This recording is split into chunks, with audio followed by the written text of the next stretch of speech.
Okay, 5:30, call the meeting to order. We have a quorum, so let's do a quick roll call. Peterson. Here. Schrock. Here. Ernie. Here. Sizik. Here. O'Connor. Here. Shaw. Here. Hilber. Not here. Kloppenberger. Okay, we are in compliance with Wisconsin open meeting laws, public records, visitors and guests. I don't have a voice, so this will spare my voice for a little while. We can go around the room if everybody wants to introduce themselves, and then just state your name, who you are, where you're from, and we'll go around the room quick. So we'll start with you, Joyce. Joyce Law, Friends of the Library. Heather Lakey, Town of Hudson. Slow down just a little bit. Heather Lakey, Friends of the Library and Town of Hudson. Donna Miller, Town of Hudson, and Friends of the Library. Carrie Rice. Hudson. I'm Roy Schoberg. I'm on the County Library Planning Committee, member of the Administration Committee, member of the County Board of Supervisors. And I live in the city of Hudson. Thank you. I'm Madeline Page. I'm the Technical Services Coordinator here at the library. I'm Brandon Ferry. I'm from the city of Hudson. Thank you. I'm Michael Odd. I'm a citizen here in the city of Hudson. Thanks, Michael. Shelby Tugas, I'm the Adult and Youth Services Coordinator here at the library. Is it me? It's you. Kathy Roberts, North Hudson. Jeanette Richards in Hudson. Wendy Paulson, Town of Hudson, Hudson Library Foundation. And Nancy Langness, City of Hudson, the Foundation and Friends of the Library. Doug Stolberg, Village of North Hudson, Library Foundation. Jim Benowitz, Town of Hudson, Library Foundation. Sam Carey, Town of St. Joe, Library Foundation. Hi, Gloria Kramer, City of Hudson, and I do other stuff. Lois Durs, Town of Hudson, and the Library Foundation. Tricia Christensen, City of Hudson, Library Foundation. Sam Tugas, City of Hudson, her daughter. All right. That covers it. All right, so we move on to citizen comments. All right, you want it now? Yes, No. please. Okay. One of my little things that I do is stop by over at Family Fresh and pick up receipts. We have a little arrangement with them. When we accumulate $150,000 worth of receipts, they give us $1,000 for the library. So I'm always over there nagging them just a little bit. So we have received these benefits for several years now. I don't know how many. I wouldn't remember it anyway. Anyway, at this point on our next one, because we had, when did we have our last one? In the spring? We got a spring one. So our balance right now on the way up is $61,023 in receipts there. So once we get to that 150, we have a big to-do, and they have somebody come and take pictures, and you go in the newspaper. And one of the things that I like to remind everyone of, it's a big supermarket, and I know you already know where you're gonna go. Go. But every now and then, you're gonna need one more thing. Just run over there and pick it up and bring us the receipt. Because all those little ones are the ones that put us over the top. You know, like you only needed the 99 cents, here's the penny, and that's what we'll do. And I hope everybody enjoys the meeting this evening. Nice to see you, it's a good turnout. Any other comments? Yes, Don. I've already introduced myself, Donna Miller from the Town of Hudson. Lived in Hudson for 23 years now, and I am an avid reader and supporter of libraries. I have a concern, and that's what I want to address in just a moment. But before I do that, I just want to say how wonderful it has been as a library lover to see the giant leap forward that this library has taken in the last few years under Tina's leadership, and with the support of the board and the other organizations. It's really exciting to see the level of presence that the library has in the community, so kudos to all of you. My concern, though, and this is what I want to speak to, I'm a retired U.S. history teacher, and I'm very aware that we're living in very contentious times, and that a library, by its very definition and purpose, is probably the most neutral and inclusive of all of our city entities, all of our community opportunities. And I just think it's important for all of us who are library lovers and supporters, which I assume everyone in this room is, to remember how important that inclusiveness is, and for us to just remember that a library has no political agenda, it has no religious agenda. It does not limit its patrons on basis of race or religion or gender preference. It's open. It's open to everyone. And I just think it's important in today's climate that we all remember that and hold it as we support the board and Tina as they make a wonderful place for our community. Thank you. Thank you, Donna. Any other comments? Yes. I think we're speaking to the same issue. I have not seen, but I understand that there is a proposal floating. My personal viewpoint about the library is that this is one of the crown jewels of the city. I mean, we have a wonderful, wonderful city that's been really well managed, and thank you to the role that all of you play. I have been in your shoes before. I've been a leader. I've a lot of, from the outside when you look in, all the answers are easy and obvious, right? And you're open to criticism, and nobody ever thanks you for the hard work that you do. So I'm here to first start out and say thank you. And I've heard enough about this proposal to ask myself, well, what would I do if I were in your shoes considering this? And I did a little searching, and I found something. It didn't take me very long to find it. I don't know if you're aware of this, but in the state of Wisconsin, there's actually a resource to the Board of Trustees, and it's called a job description. And I will leave it here for your chair, but what I'd like to do is read from section 8 of the job description. Is this something that is handed out or people are aware of it? Okay, so section 8 says, as a board member, please become familiar with principles and issues relating to intellectual freedom and equitable provision of public library services.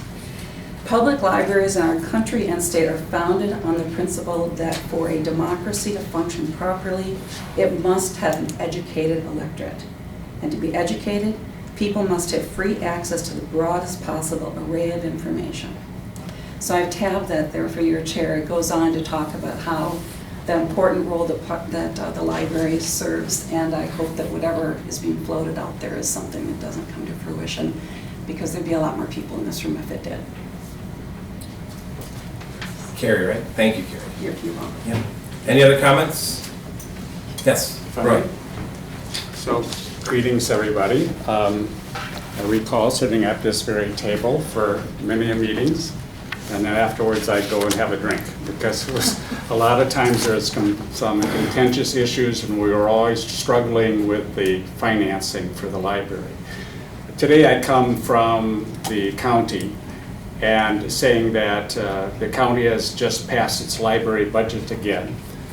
And the county has found once again the need to respond to this board's actions, which, if you recall, back when the joint library was first formed, there was a promise made to the neighboring libraries to keep the revenue flowing as it would have been had the county been collecting all the library tax. Well, I came out with a set of numbers, and it looks something like this, and it showed that there was about 8,000 books checked out from the town of Hudson. That was from libraries other than our library, and 7,000 from the St. Joseph residents, and 1,500 from the North Hudson. And so that's a lot of books. And our county administrator and finance director concluded that that would have cost the county about $67,000 if we were supporting those neighboring libraries. But because this is a joint library, we don't have the wherewithal to collect the tax and make that distribution. So that $67,000 is the amount of hurt that our neighbors are feeling because of this board's action. So the county can do what it can do, and we are, again, going to withhold 30%, which is our state law amount, and that ends up being about $27,000. So the libraries, our neighbors, are being hurt by $67,000, and the county, through legal action we can take, is mitigating that harm to the $227,000. I don't like this, what's going on. I ended up proposing a solution. Tina looked at it and she made some corrections to the numbers. Now the numbers are correct. And I would love to have the opportunity to sit down with our mayor and with other members of the city council and go through this in detail. Because I think there is a good solution for the benefit of the libraries in the county, and especially our neighbors that we are hurting. That all being said, hats off to Tina for the great job she's doing, and I can't help but support her as much as I possibly can. So I've been meeting with members of the foundation, with the friends, and I'm a contributor, but I also am a very outspoken citizen of the Hudson, and I want my city council to do something about this. So thanks for listening. Thanks, Roy. Any other comments? All right, any other comments? Okay, we're going to close that portion of the agenda. We're going to go to approval of consent agenda items. I move approval of the consent agenda. Second. Okay, motion and a second to approve the consent agenda items. Any discussion? All those in favor? Aye. Opposed, same sign. Motion is approved. All right, presentation by our supporting organizations. Tina, I'm going to have you take it from here. Okay, I am actually going to turn it over to the Friends of the Library. One of the things in our strategic plan was a joint meeting where all three organizations gave an update on what we're doing and where we're going. And the Friends get to kick it off.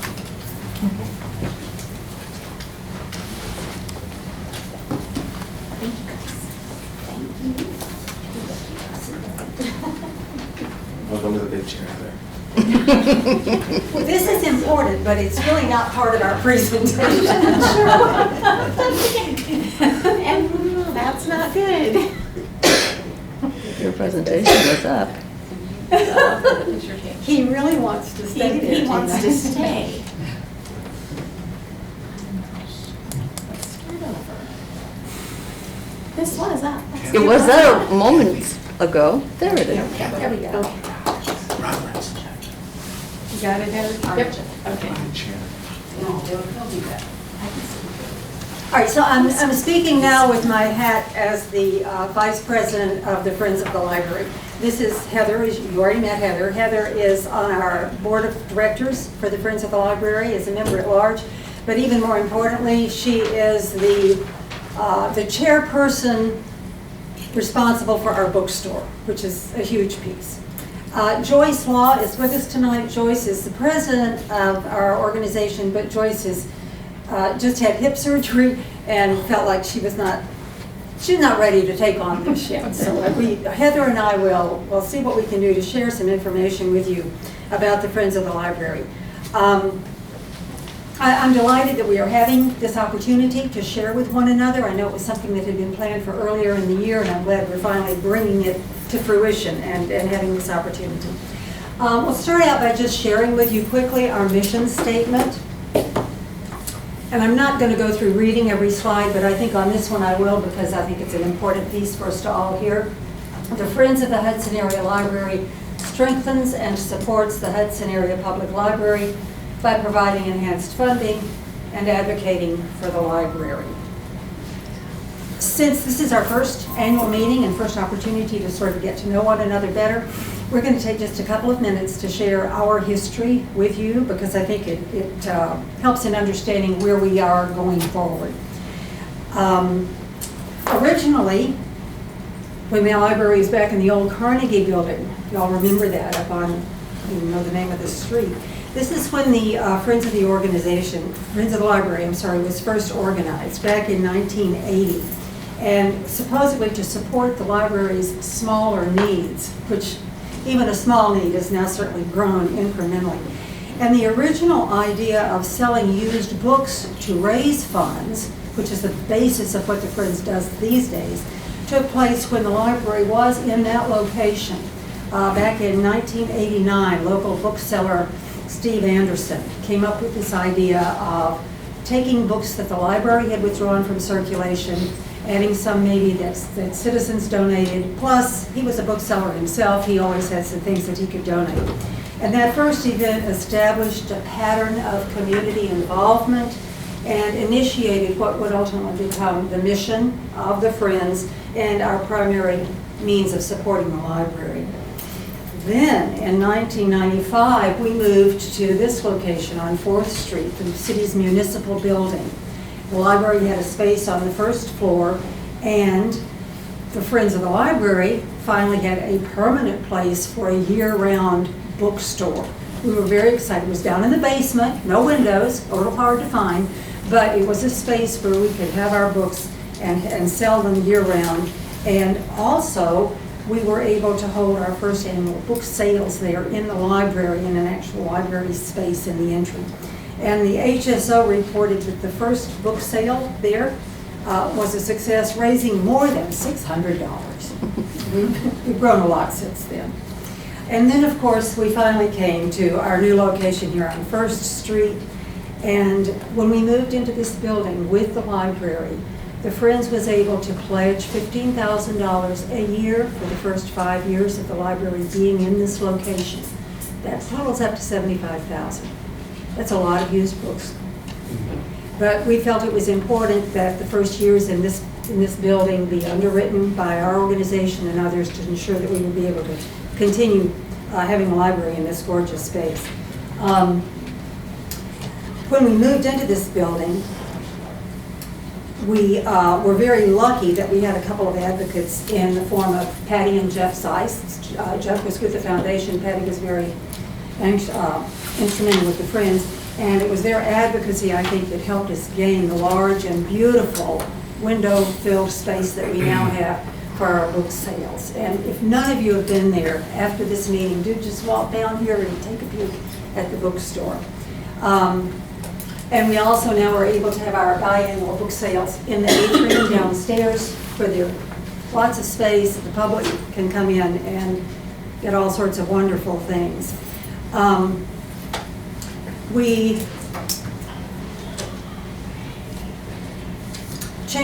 me also mention this one little aside. Prior to the foundation changing its bylaws, the Friends was the only organization that was able to raise money for anything for funding the library over and beyond its budget.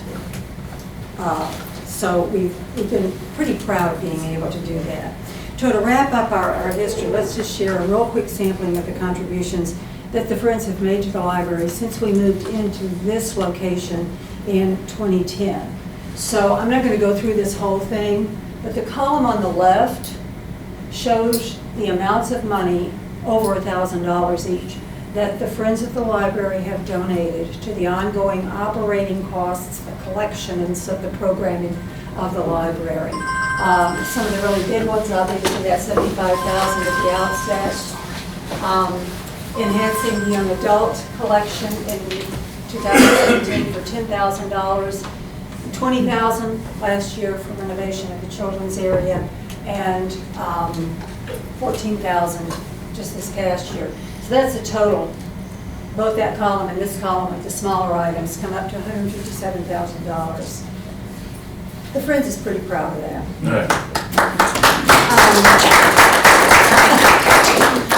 Also, we would be remiss if we didn't mention our volunteers who do all the legwork to make this happen. Heather put these figures together, and this doesn't represent by any means all of our volunteer efforts. There are many beyond this, but the major things, and this is just an average, but that's just in the bookstore and the online sales and the book sales. plus counting up those receipts that Lori mentioned, we end up with over 700 hours of volunteers a year, which I think is pretty impressive. Heather also calculated that that about $9.40 of merchandise is sold per volunteer hour. So that's sort of impressive too. Let's go to the next slide, Heather. Accomplishments. When we first planned this meeting, we were looking back at accomplishments of the previous year, which was 2018. Since we're now getting near the end of 2019, we decided we would lump it all together. $20,000 for renovation of the children's department, we already mentioned. This one, $14,000 toward the genealogy programming and history room, young adult enhancement, media collections for large print collection, and digital resource collections. The Hudson Backpackers program, I think many of you are aware of that program that sends backpacks with food and other necessities home with some of our children who need that over the weekend. And we have, thanks to Heather, we've started putting in the library schedule for the month in those packs, and also some coupons for use in the bookstore. The annual bookmark contest, fourth graders submit entries for bookmark designs that showcase books and we have a little contest, and it usually gets some good publicity in the HSO. Do we have anything else on that slide? Oh, the books and bags for babies. Houghton Elementary School pairs up with the Hudson Hospital and prepares beautiful little book bags for all the newborn babies to take home with them. And we have begun adding bookmarks to that and coupons for the bookstore and copy of the things that the library offers to families, right? Children's programming. And then finally, our goals for 2020. Raising that $17,000 that we promised Tina we will have for her next year. Certainly continuing to implement our strategic plan that we are still fine-tuning. And increasing our membership and recruiting more volunteers. Right now we have a fairly small number of volunteers doing all the work, and I think like all organizations it's harder and harder to find volunteers, but we are certainly going to focus on that.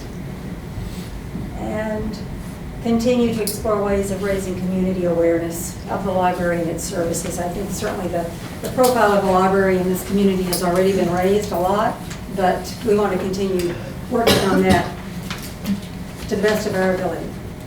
Questions? Good. Thank you so much for your time.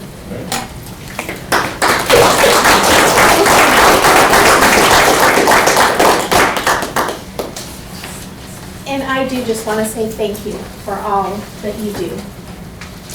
And now, who is presenting for the foundation? I guess Sam will start out. Sam will start out. Excellent. So my name again is Sam Fury. I'm the president of the foundation. And I'm going to talk for a few minutes about the accomplishments of the Library Foundation.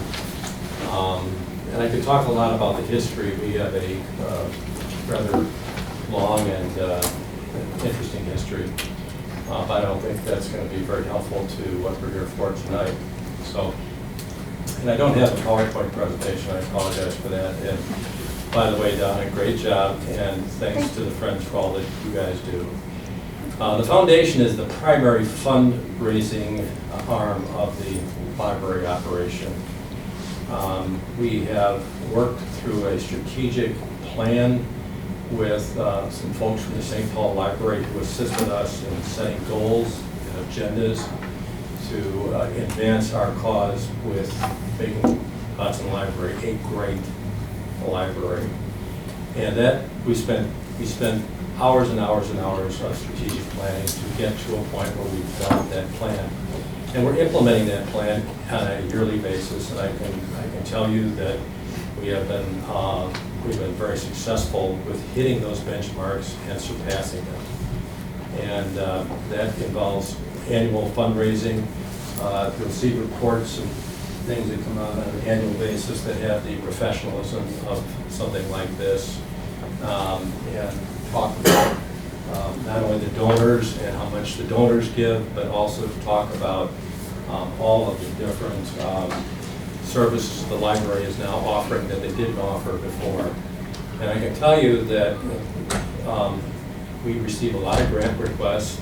We raise a considerable amount of money, probably on average $45,000 to $50,000 a year. So probably over the last 5-6 years, over $250,000.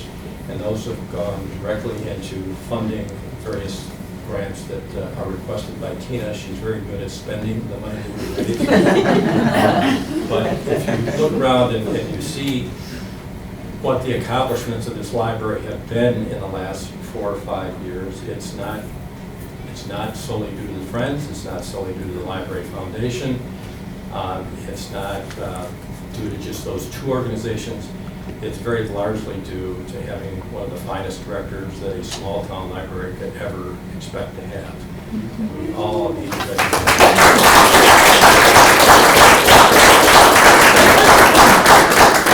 So some of the programs that we have been supporting and that she's been able to implement that we didn't have before is the summer reading program, the children's programs that are now, according to the number I got, something like 12,000 children have participated. Does that sound about right? The teen programming that we make Teen Space available so that they feel comfortable in this library, that was a shortcoming here that we are working very hard to improve, because I think the teens need a place in this community. The expanding programs for the adults, we have author events, lifelong learning, and we also have a small business and entrepreneurial program set up here. We have a number of events that include social type things, including Hogwarts, which is coming up, Great Gatsby, which is passed with great success. And I can tell you that these things, and also our fireworks party and that kind of thing, these things are largely due to adding to our membership a very, very, very talented individual, and that's Tricia Christensen, who's here tonight, and she deserves a round of applause.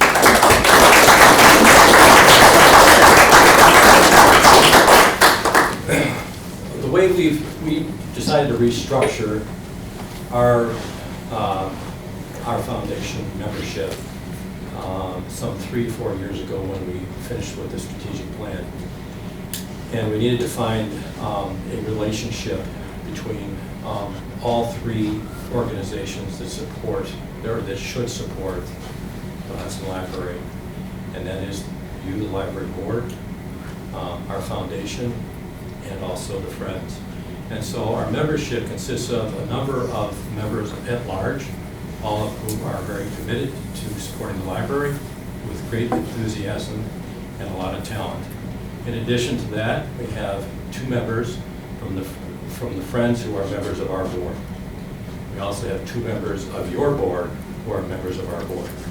So we see that unity as being an important way to operate a fundraising entity that's responsible for advancing the Hudson Library. And I can tell you this, and I don't want to get into my agenda versus somebody else's agenda, although I hear that there are other agendas out there. One of the things that I think is vitally important, and I think I do have the qualifications for serving on a board. Qualifications for serving on the board of trustees. I have the same document that you do, which I believe is handed out to board members. And I believe this applies to all 3 of our organizations. You've got to be 100% committed to the Hudson Library and its existence and its development and its growth, and believing that it is a gem in our community that needs to be preserved. You've got to be there, and if you aren't there, it's my opinion that you would be doing a service to the community to not be on that board, whether it's our board, the Friends, or your board. I think it's important to support it 100%. That's a qualification that is in the material that has been referred to as Section 8, and I think it's critical to the successful operation of the library. I can tell you with under oath that just each and every member of our foundation board is there with 100% enthusiasm and support of the board, and they put in a lot of time. And so it's important for us to see that same kind of attitude coming from our other two partners, the Friends of the Library and your operating board. So that's my comment about that. In terms of the future, as far as what the foundation is looking at, besides the annual fundraising that we're doing, we are also looking at focusing on corporate and institutional giving, something that we haven't been doing, and we think that that's likely to be a successful effort. Also, planned giving, to be getting the word out to estate planners, attorneys, financial advisors, and those kinds of folks on how you can leave money to the foundation to help with library services going into the future. That's my comments, and I welcome any other foundation members here. We have a meeting following your meeting, so that's why we have such great attendance. I'd like to tell you that they're here just for this. Not true. Any other comments anybody have? I'd like to say something. Sure. So I have been on the Hudson Library Foundation for going on 3 years, and I was brought on by some women that I really admire, who said we could really use your skill set, and we love our library and want you to love ours as well. So I've really enjoyed being on the foundation, and especially working with Tricia and my colleagues on getting some of the events put together. But what I've really been impressed with as we've had our events is meeting people who have just moved to Hudson and doing the Gatsby event last spring. We did Hogwarts last October, Hogwarts again this Saturday. But what's been so much fun is hearing these people say, oh, I just moved to Hudson. And we knew that your library, and everyone's calling it the gem, so I'm just being a cliche here, but what a gem that this library is. And really, if your library is strong, your community is strong. And I am totally loving what we've been able to do as a foundation, and looking forward to continue to do that to help Tina what she needs with her programs. I just have one comment. I'm old. I've been here for a long time, and over 50 years, and we live in North Hudson. And I can speak to people that can't get down here, and they can go online and get books on their tablet. And that's, of course, modern technology, but there is so much support for the library in my community and my area, and I also have teenage kids, and I feel like they can come to the library here and be safe. It's one of the places that they feel safe. And I feel safe coming down here because it's open to everyone. And I can't tell you how much support this Hudson Foundation has given to me as a person, to our family, and to this community. And I know it's the same with the Friends, we support the Friends, but this foundation is just one of those important legs in this community that I believe strongly in, and I am thrilled to be part of the foundation. I'll add one more thing, and it'll be quick. I can talk fast. Currently, we're working on our annual appeal, and I just wanted to share this because it echoes some of the statements I heard from the Friends. One of the really cool things we've been seeing as we've been working with Tina on some of the statistic is the growth in the programs. And so one of the things that we obviously fund are the programs, and we hear a lot from the community like, oh, the programs are great, there's so many cool new programs. So with our annual appeal this year, in addition to doing a mailer, we decided to do some videos, and we started to interview some of the teens that are involved with the library. And one of the common themes that came out was, because I asked, did you know that participation in the library for teens specifically has grown within the last year? And I think it's like something from 1,100 to like 3,300 teens. And the summer reading program teen participation went through the roof. And all the teens I spoke to were amazed, but also thrilled. And I said, why do you think the library is important for teens?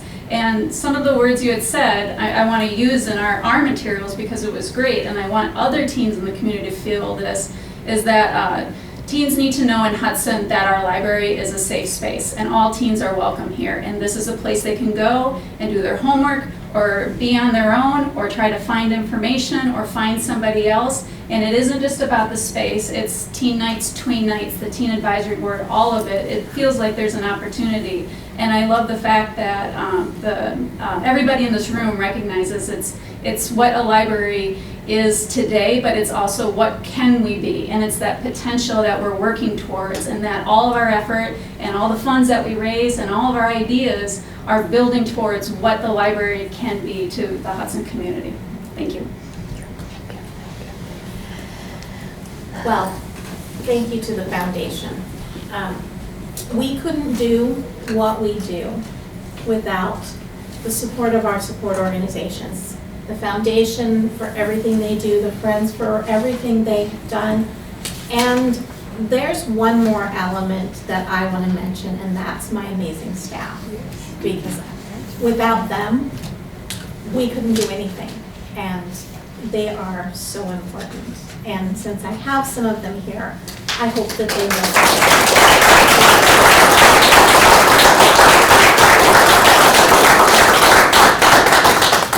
And for the library board, for the support, for understanding that these programs that we're doing and the work we're doing, it is important. It's important to this community, and it is appreciated and supported out there. So thank you.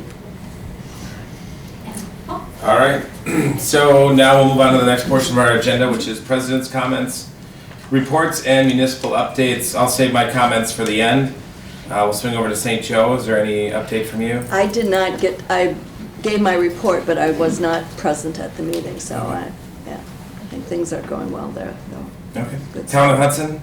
I was at the meeting, but it's in budget process right now, so no real conversation at this point.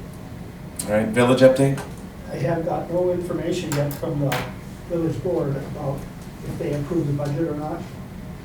So after the presentation I made, it sounded like they were going to be very receptive, but I haven't got any confirmation. Update from the city? We're going through the budget process right now, so preliminary numbers are coming in, and we'll have more to report. All right, excellent. Yeah, I can't say enough on my comments, enough good things about Tina and working with her. What we've accomplished as a board with our support organizations over the last 2 years, considering what we heard from the county representative tonight, we continue to forge forward, strengthening our bonds between our municipal partners and the staff that we have, and the friends and the foundation really stepping up and helping that gap that has been created over the last few years.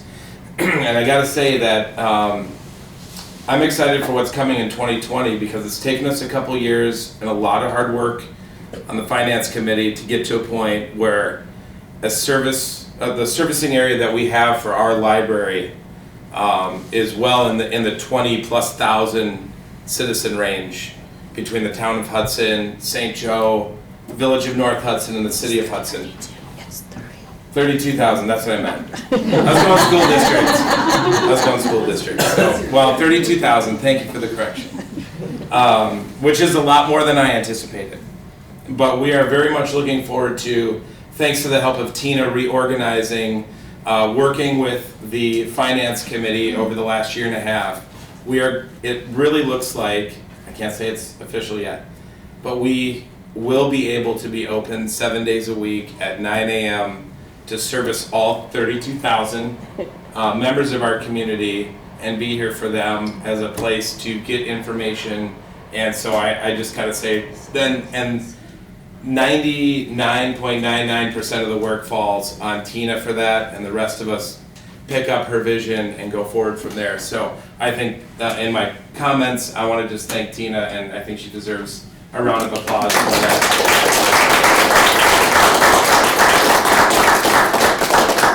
So we'll go on to the next portion of our agenda, which is the director's report. Tina. All right. Spotlight's on you. I'm an introvert, I don't like the spotlight. Okay, so I did send out the board report. I'm just going to highlight a couple of things. The numbers for the year so far. Right now, we are up, visitor numbers are up 7%. New card holders is up 10.5%. The increase in attendance at library programs is up 36%. So I think that's pretty amazing. And that is largely due to the creative staff that I have. And they are doing an amazing job. Circulation is down a little, but I've explained to the board in the past, when the economy is good, libraries see their circulation go down. When times are tough, libraries are the place they come. So that's not an unusual trend nationwide. I've seen it for 15 years, so I'm not surprised by it. I'm just going to wrap my part of the joint meeting session part here with the mission and our why statement, because I think that's why our support organizations support us, so we can achieve our mission. And our mission is this: the Hudson Area Public Library strengthens the community by providing information, inspiration, ideas, and a world of possibility. Our vision is that this is what we see our success looking like. The Hudson Area Public Library is a thriving community center for information, inspiration, and ideas that empower personal growth and provides a warm, welcome gathering space that improves lives and connects the community. The library is recognized as a leading resource for educational support, self-directed lifelong learning opportunities, and 21st century literacies. The library is a cornerstone of family, cultural, and civic life in the community. And the library is a forward-thinking organization that believes in the potential of each employee and inspires and empowers them to succeed professionally. Why do we do what we do? We believe that no matter where you are in life, regardless of age, income, learning ability, or political persuasion, the library transforms and enriches lives. We want those transformational interactions, not just transactions at the CERT desk or transactions asking questions. We want it to be transformational. We want to help people improve their lives. We want to be a place that creates imagination, information. Those are all the cornerstones of what a library does. Those are the ways that we protect our freedoms. All right. Good? And good. I'll entertain a motion to adjourn. So moved. Okay, we got a motion to adjourn? Second? Motion and a second. All those in favor? Aye. Any opposed, same sign. We are adjourned. Thank you.